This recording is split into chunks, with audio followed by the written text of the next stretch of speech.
Citizens of heaven hunger for God. That's what all the New Testament epistles are about. They're a manifesto of what citizens of heaven look like. That's what Paul wrote all those epistles about. Hungering for God is at the core of all true believers. And all of a sudden, the guide we follow, just like the Romans followed the laws of Rome, these are the laws of God.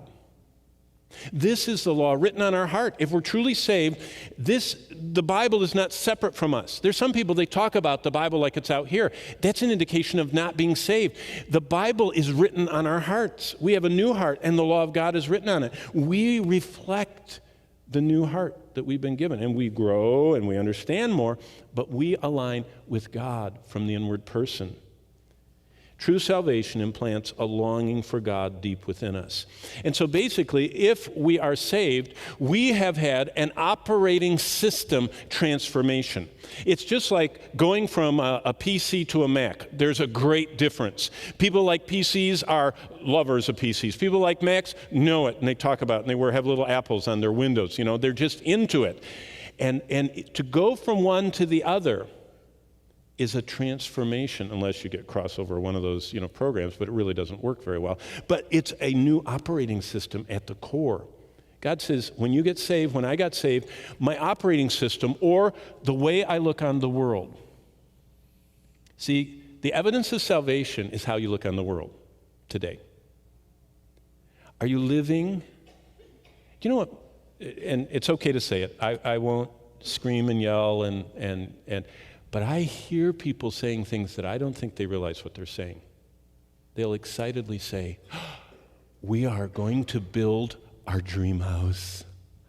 And we've saved forever to buy the land, and now we've Pinterested all of the bathroom fixtures and all the stuff, and we're starting on our dream house. Did you know I have a dream house being built? It's just not here. It has foundations that are eternal. And this world cannot hold our dream house. It's not of this world. Yet Christians live like the pagans. Let them have their dream house. That's all they have. There's nothing wrong with that. They're world-based. They're earth dwellers. We're citizens of heaven. See, a different worldview. We look on life completely differently. Our security, our satisfaction, our joy comes from something different than theirs. That's why we're not supposed to act like them, because they say, you're a Christian, but you're just like me. You're living you're just trying to pile up and guard and have and experience and enjoy everything possible and not living Christ-like. Jesus came to serve, not to be served. Our culture says, get as many people serving you as possible. Get as much money so you can just have everything to the very end being served. We're supposed to be serving others, to be Christ-like.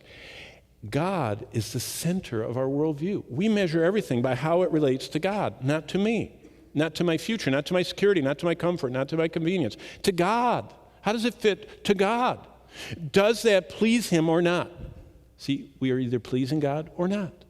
That's God-centered. God's glory is the focus of our life. Whether therefore we eat or drink or whatever we do, how we go to school, how we work, how we relate to people. Does it glorify God? When it doesn't, we agree with God that it didn't glorify Him. We ask Him to cleanse us. See, a Christian is characterized by constantly seeking to be cleansed from anything that displeases God. If you meet someone that never is consciously aware of displeasing God, they're probably not saved. Because the Spirit of God gets grieved and quenched within us instantly. And we say, don't take your joy from me. I want to glory focus my life on you. And your word is what feeds me. And again, the Bible is the evidence of health. Where in the last 7 days has the word of God fit? You can tell whether you're spiritually alive or sick or dead. If the Word of God has no place in your life, unless it's forced upon you, you kind of see it on the wall or you hear it somewhere, that's a good sign you're spiritually dead. If the Word of God is something you know is out there and it's important, but you don't get to it, you're sick. If you hunger, you're healthy. See, that's the simplicity of the Christian life.